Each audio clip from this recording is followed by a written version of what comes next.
Good morning. I'm Peter Sparanese, City Manager with the City of Abbotsford. Mayor Henry Braun will be providing you with an update on the state of the emergency, some of the repair works that have been completed to date, as well as an update on our emergency orders. I ask that you hold your questions until he has completed his comments and remarks.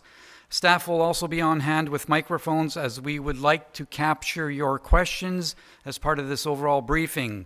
So please ensure you speak loudly into the mic. Thank you, and over to Mayor Henry Braun. Thank you, Peter, and good morning, and thank you for coming early today. I'd like to start by acknowledging that we are located on the traditional territories of the Semith, Matsqui, and Lecomal First Peoples. I'm Henry Braun, the Mayor of Abbotsford. And with me today is our City Manager, Peter Sparanese. Overnight, conditions remained stable across the flood zone, with the Barrowtown Pump Station managing to keep pace with the additional water from the rain and water runoff that was added into our diking and drainage system. Rain continued here in Abbotsford through the night, and we estimate we receive approximately 50 millimeters in total rainfall.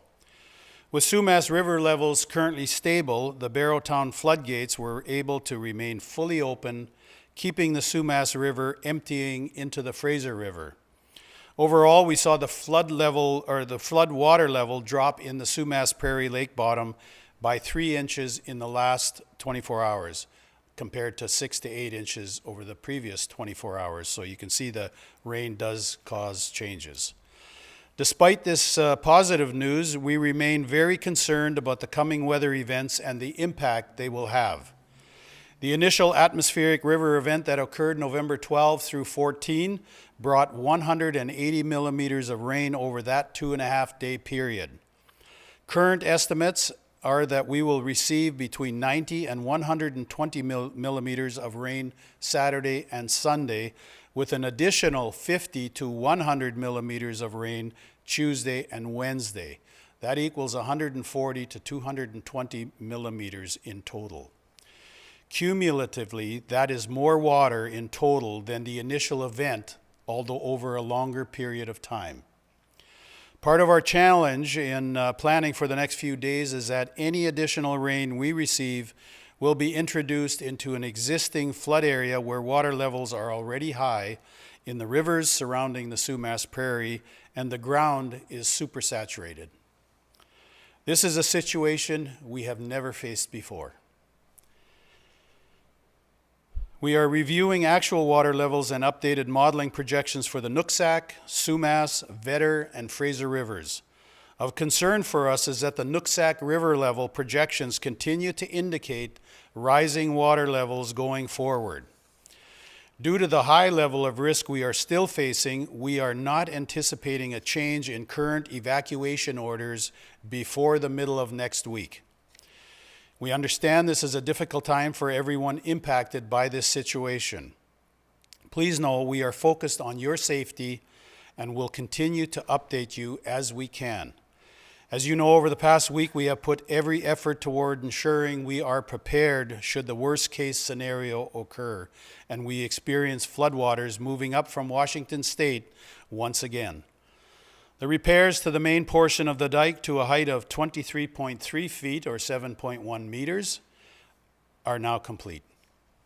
Yesterday, we received additional funding from EMBC to temporarily increase the height of the dike along the eastern stretch of the Sumas River to Barrowtown Pump Station, that's approximately 7 kilometers in length, to a level of 23.3 feet as well, to add additional elevation, or you will hear that word freeboard. These repairs are scheduled to be finished today or early tomorrow. We know the storm is coming. At this point, we are as ready as we can be. We continue to focus our recovery efforts so that people will be able to return to their homes when it is safe to do so. Our rapid damage assessments, being led by Canada Task Force 1, will continue today for those properties that we are able to access.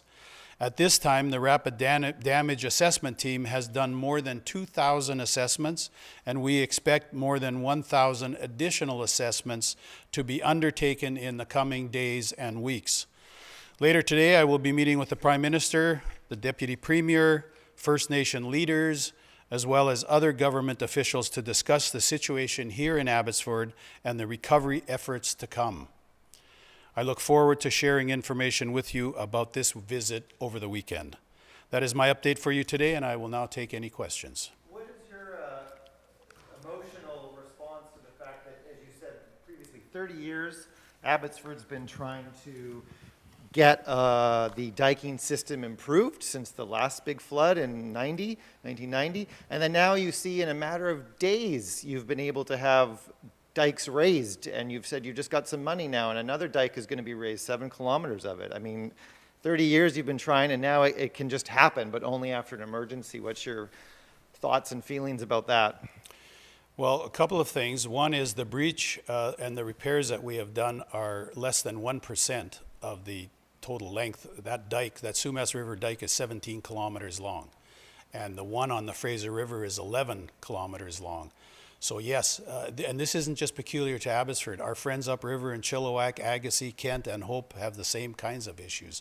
So yes, there has been a lot of studying over the last, well, since 1990, which is the last time that Sumas Prairie had a flood, but not to this degree. This is a 1 in 100 plus year event.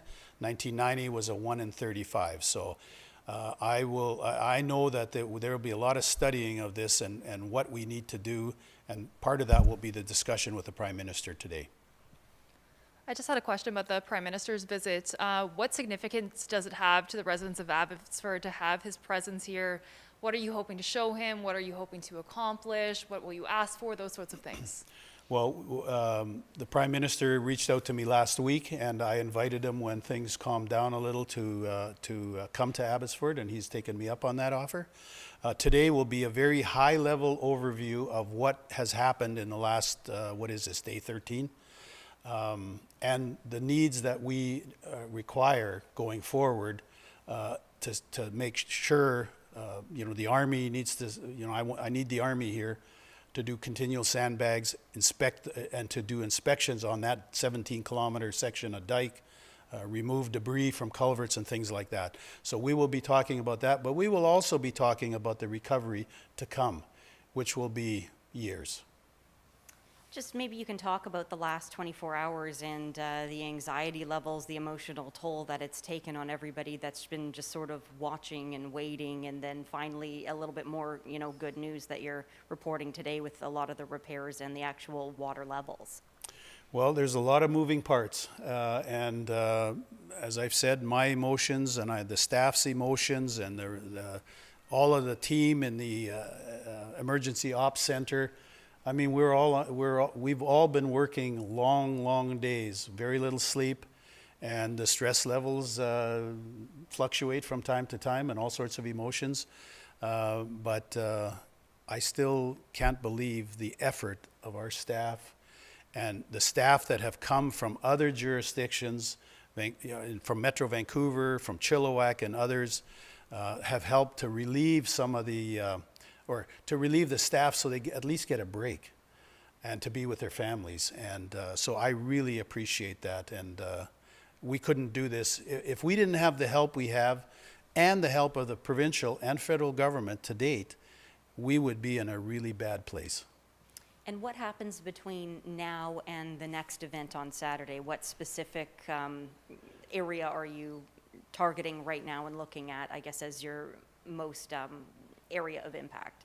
Well, I don't know everything that's going on out there, but right now the focus is to get that dike up another 2 feet for that 7-kilometer section, inspect those dikes to make sure, because the water is now starting to rise now that the breach is sealed in the Sumas River. When that dike was full, there was 23 feet of water behind that dike protecting the lake bed. And then it blew out, and you can imagine what 23 feet of water, a wall of water, that's 3 stories high, what that did and the water was backed up already for, I'm guessing, 10 kilometers. That's a lot of water. That's why that water came up so fast in the lake bottom. The farmers that I met out there told me that were near that breach told me that the water level rose 3 feet in 1 hour, and another farmer told me at his place the water was 8 feet deep after 6 hours. So there was not a lot of notice for people. Actually, there's a farmer that actually has that videoed, but in any event, that's a story for another day. Anyone else? Just had one more question. Do you have any sort of updated estimate on financials right now and what you might ask the Prime Minister for? No, I have some specific asks which I will ask the Prime Minister, and depending on where that conversation goes, I'll be able to share some of that. Right now, we're still focused on this flood event. I have been thinking about the damage, and I think it's in the billions, and the recovery is going to be years for some. And for some, they may never recover. I've talked to farmers who say they can't handle not having their blueberries under. For the blueberry farmers, if those plants are underwater for more than 4 or 5 days, they're dead. There's 1,200 acres of blueberries out there, and that's a 22,000 acre prairie. They're going to have to pull those plants out, replant them. But with the blueberry plant, you don't get a crop until year 4 or 5. That is a long time, and the governments, the senior levels of governments, are going to have to provide financial assistance, or they're finished without that. And I'm confident that the federal and provincial governments will do that, because they have. I got to commend them. There's nothing that we haven't asked for that we haven't received, and so I am very thankful for what we have. But we got a long road ahead of us. Anyone else? Yes. So are there any areas that are on evacuation watch or might be evacuated, or are you feeling confident that the dike repairs will make that not necessary? The whole prairie, other than the piece that we lifted west of Sumas Way, is under evacuation orders, and they will continue to do that, and we will assess the situation once these two storms are a little closer, because the projections, it's difficult to project what's going to happen Tuesday, Wednesday, but and of course the water takes a bit to go. Just to give you an idea, when the Nooksack breached in 1990, it took 16 and a half hours for the water to come from the Nooksack to the border and into Sumas Prairie. This last event, it was 13 hours. If we get more rain, it's going to be quicker, and of course this is different than it was the first time, because now you have water in the lake. The ditches and drainage canals are full, and the ground is super saturated. So I haven't talked to anybody yet that actually can determine what will happen. We are all going to watch this together. Don't see any other hands. Thank you for being here. Our next update will be tomorrow at 2 p.m. Thank you.